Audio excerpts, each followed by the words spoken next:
Hey everyone, happy Tuesday. I hope you are having a fantastic day. So for those of you that I don't know, my name is Alexis Geisler and I am a senior ambassador on the Live in the Pink Life team. Christina Mitty is my upline. And I'm really excited to share this training with you today. It's really great. And it's such an exciting week. I'll give everyone a minute to get on, but it's an exciting week because we've got convention this week. And if it's your first time going, just hold on because you're going to have the most amazing week ever. It'll be my third going, and just the belief in these products and this opportunity and the friendships that you'll walk away with are just so amazing. So just, go in with open mind and an open heart, and you're going to walk away with an amazing week from convention. Hey, Kim. All right, so today, what I wanted to talk to you about was I am part of a Legacy Leadership Academy training that Bob Heilig does. Hey, Alyssa, I'm excited to share. Hey, Jerry. And if you've never listened to any of Bob Heilig's content, I encourage you to do so. You can find him on YouTube. You can find him on his Facebook page. But his business tips are just so basic and powerful.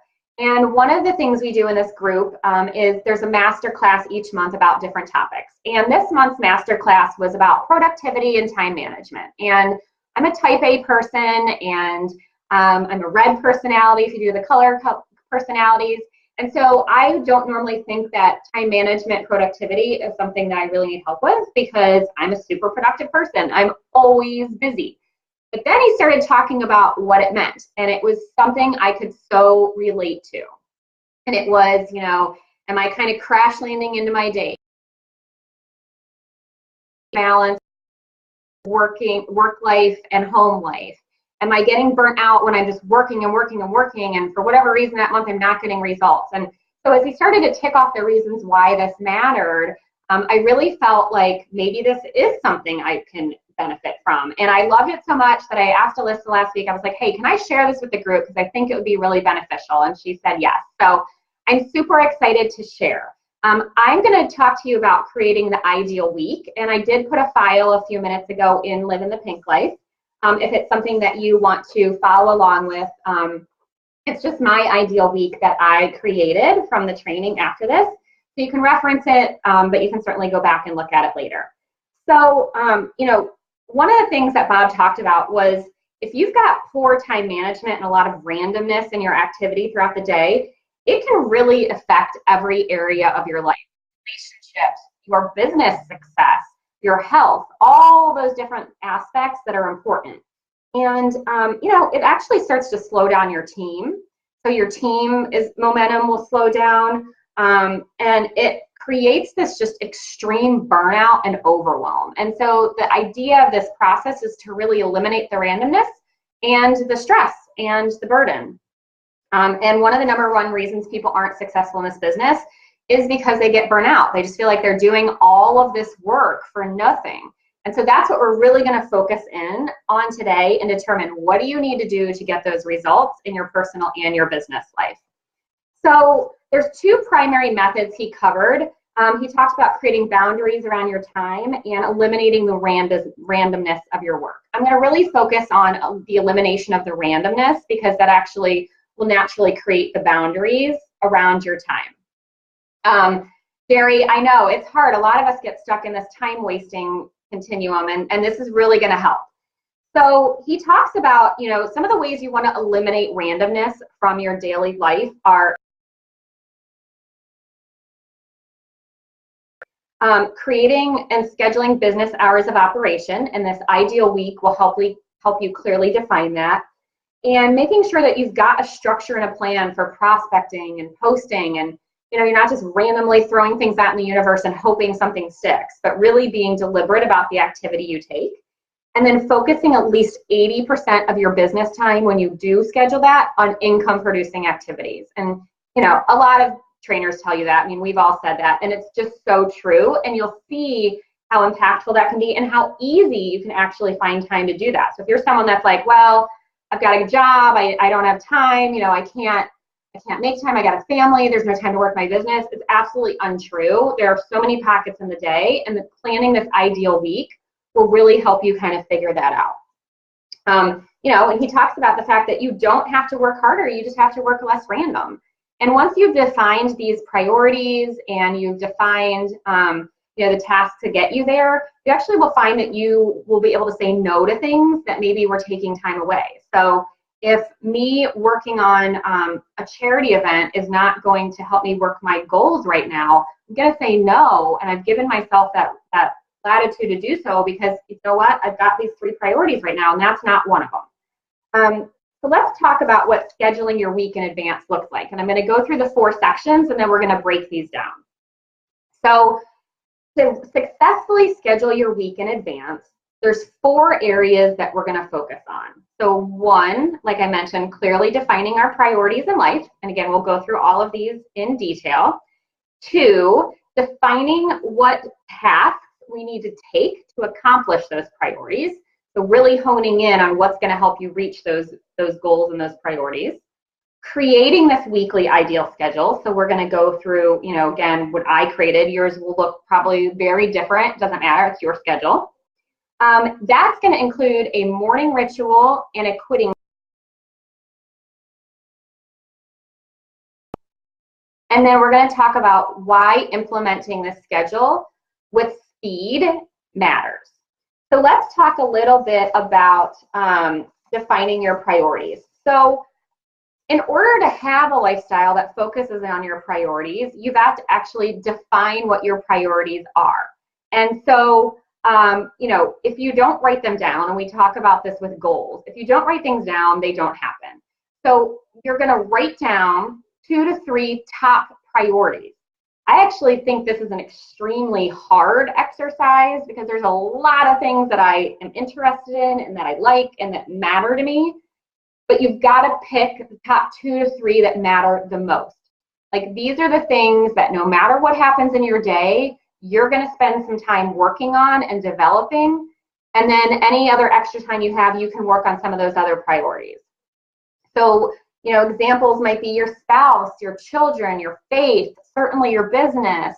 Whatever is right for you, you're going to put that there. So for me, my top priorities I identified were my family, my business, and my health, which means also taking care of me. I mean, I got started in Plexus because I was not healthy, and I don't want to push myself back to where I'm unhealthy again. So those were my top 3 priorities.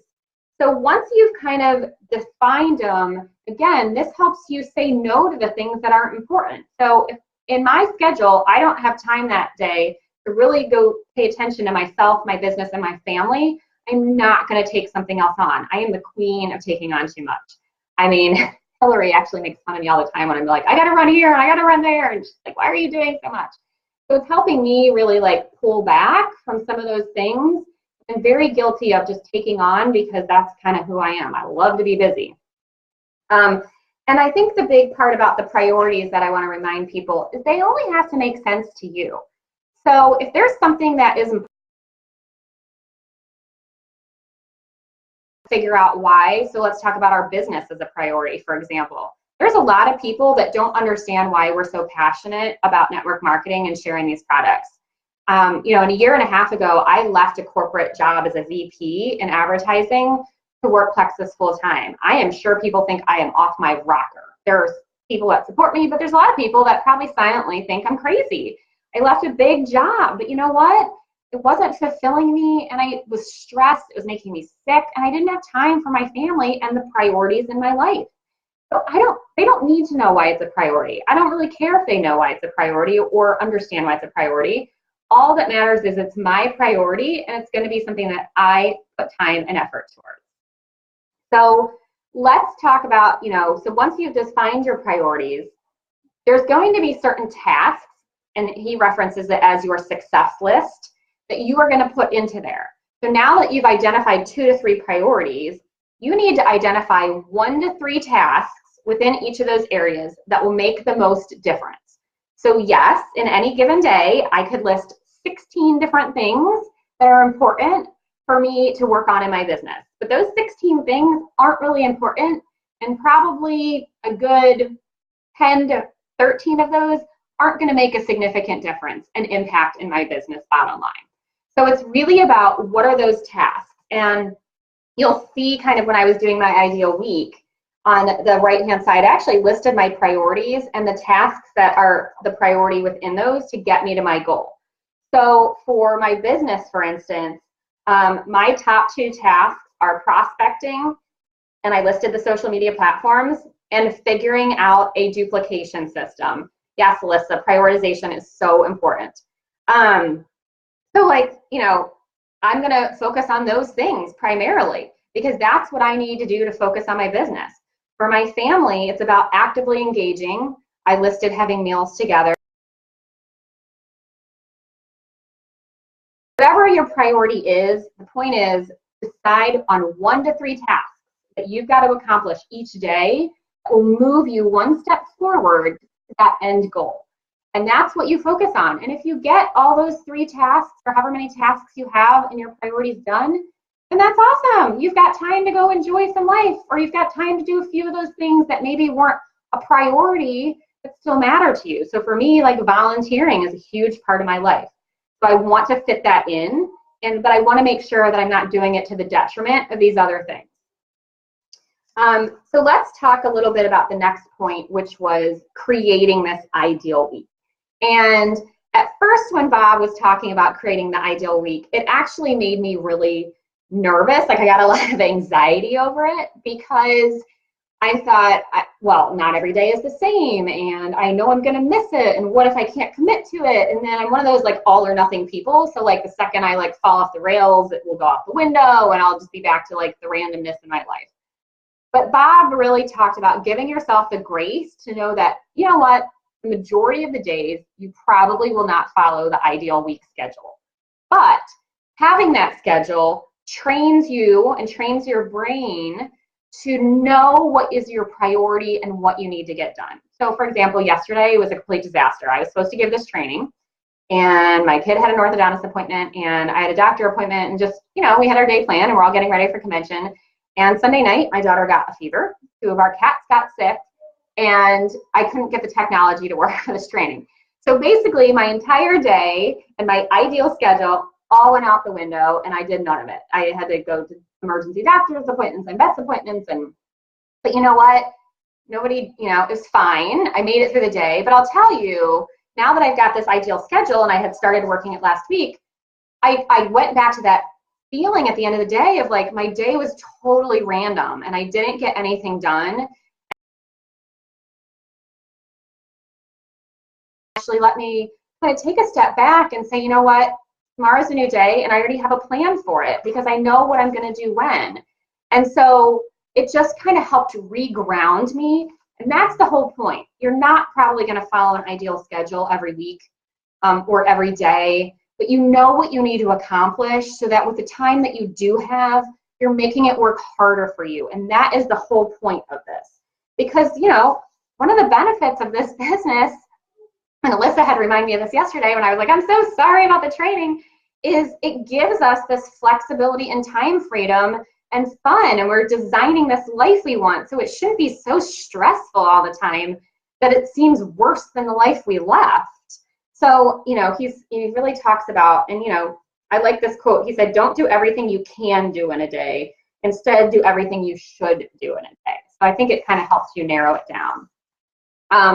And so I wanted to talk a little bit about the components that are in the ideal week. And again, I posted this file in the group, so you can either be following along with it now or you can go back and look at it later.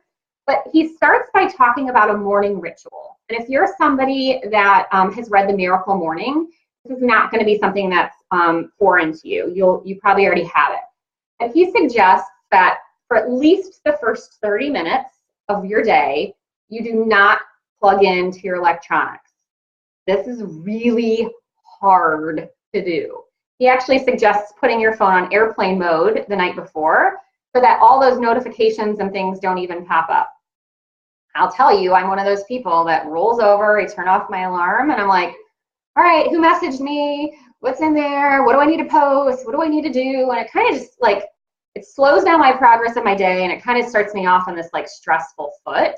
And his goal is really to eliminate that. So he says, do not plug in for at least 30 minutes and create a morning ritual.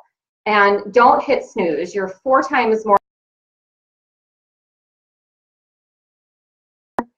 morning and you know what to do, it kind of gets your body moving and gets your day off right.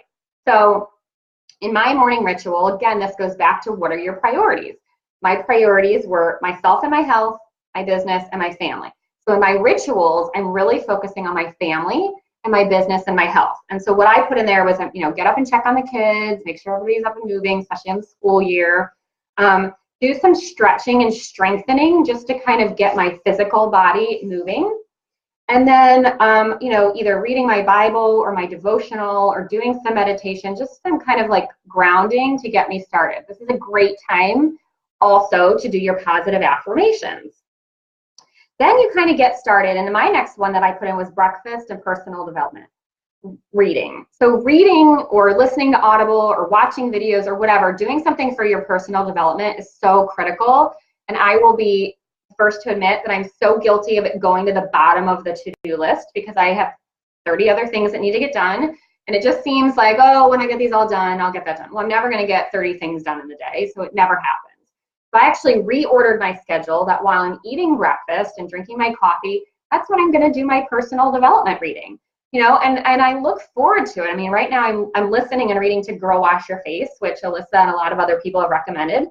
It's actually like very motivating to me to read that, because then when I go into the next section, which is my work section, I'm already prepared that, like, you know what, I am awesome and I'm going to have a great day and people want to hear from me, and those cold messages I don't want to send out are going to be so much easier because I could literally change someone's life, and just puts you in the right mindset. So then the next section that he talks about is having a workday startup ritual. So the workday startup ritual is really important. Again, as you're planning your day and your time is less random, you want to have some idea of what you're supposed to do that day. So rather than me for the day, I will have figured that out the night before, and we're going to talk about that in a second with the workday shutdown ritual. But I'm going to come in and I'm going to come into my office and I'm going to be like, okay, so these are the things, I'm going to look at my plan for the day, the things I plan to post. I'm going to do, you'll see something called 10-10 on mine. So he teaches a formula for engagement in a higher algorithm on Facebook, where you engage for 10 minutes before you make a post, and then you engage for 10 minutes after. And I can tell you, when I started this technique, I did see a dramatic change in the amount of engagement that I had with people. So as you, I'm going to do and then I'm going to make my post. So now I kind of have spent 30 minutes just planning my day, and I'm ready to go. And then I move right into the next item on my list for my ideal day is my power hour. So your IPA activity, I use an action stack, and I follow that because I like it. Just kind of keeps me focused. But whatever your process is, you should know what you need to do for income producing activity that day. And that's what I execute during this hour. It's not training. I turn off my messenger. It's only focusing on the activity I need to do, because guess what? That activity is going to be what drives my business, not me listening to YouTube videos about products and chatting with my sideline friends that I love, and that's not going to drive my business. So I've really focused, again, I'm eliminating the randomness. That hour is not about random activity. It's about very specific, deliberate activity. Then on my schedule, I put working out. I'm not, working out is something that I put on a to-do list. And again, it's kind of like my reading. It falls to the bottom of that list. And so I've actually scheduled in time. This is when I'm going to go work out. And the beauty of this schedule is if I follow the morning up to that point, I already feel like I've got a bunch of work done that I needed to get done. I've got myself in the right mindset, and I feel like I can actually shut it down for a few hours and go work out and do in my business already. Whereas before, I was so random that I felt like I could never, I didn't have all the stuff done that I needed to get done. Therefore, I couldn't get to the workout. And that's not putting me as a priority and my health as a priority. And that's one of the things that I need to do. Then I did other things like household tasks, so I had to carve out some time. I'm not a domestic diva. I have to force myself to do the things around the house, and lunch. And then this schedule I put together is kind of my summer ideal week schedule. So my kids are home. I'm home with them. I've really carved out a big chunk in the afternoon to spend time with them, maybe taking them to the park or a museum, playing games, whatever the case may be, spending time with them. And, if they're out playing outside with friends or they're doing something else, I can use some of that time to catch up on either life or work or even do some time for stuff. Alyssa, I know, it's so bad. I feel like I should be a domestic diva, but I'm just not. And so those are things that, now I've got this chunk of time where it's free. I can do what I want with it. And I've already, again, done the things that matter for my business. So it's just, I don't know. I mean, this is such a simple practice and principle, but just the way it was described, it just, I don't know, it all came together. Then I've got an hour and a half in the afternoon where I said, okay, I can't just turn off my brain from my business, after working it in the morning. I know I'm going to want to get back to it and check in. So I've created an hour and a half. I've got an hour in there that's for any overflow. So going back and answering any messages that may have come in during that off period, or, using it for training. So maybe I'll watch some training videos, or do things that fill me up, like diamond documentaries, things like that. But anyway, anything I didn't get done in my business that I needed to get done, I would do during this period, and I would pour into myself a little bit with training and knowledge and things like that. And then the last part of the workday is the shutdown ritual. And this is so, so, so key. And I actually learned the importance of this because my job was remote. Mentally have a ritual to shut down. Mine actually involves physically shutting off my keyboard, closing my computer, things like that, leaving my office. But part of it is also in your business, getting ready for the next day. So again, this is not about crash landing into every day. It's about prepping yourself and planning. So the night before, you should be at the end of the day, okay, is there anything I didn't get done today? What's my plan for tomorrow? What do I want to post on my personal page? What do I want to post on my team page? It's probably making a second post on social media if you haven't already that day across any platform. It's just kind of tying up all the loose odds and ends for the day and preparing for the next one. And if it's a Friday, you're preparing for the next week so that you're not, again, showing up on Monday going, I wonder what I need to do today. Because then you're just wasting time that you could be spent prospecting, following up with customers, doing all of those things at 20% of activity that's going to move 80% of your business. And then I just built in more time for my family, my spouse. And I liked that Bob talked about, getting buy-in from your family on this because they can definitely feel like they're being put to the side a little bit sometimes. And so I dedicated Tuesdays and Wednesdays on my schedule that these are the evenings that, I may have work calls and presentations. So my husband knows that he may have to take on the kid responsibilities. My kids know, there's 2 days out of 7 that I might not be available for bedtime. And this is why, and I'll talk it through with them. But if they know it and it's planned and they know that you've planned them into your schedule in a large amount of way, I mean, all is purple is family time. They're the biggest bucket. Then it's not so jarring to the family to know that a couple days a week, you're going to have to switch your priority. So I've got that then and there. And then on Sundays, I've got time for meal prep and, some team calls and things like that. So again, it's about whatever is right for you, but the point of it is to have a plan.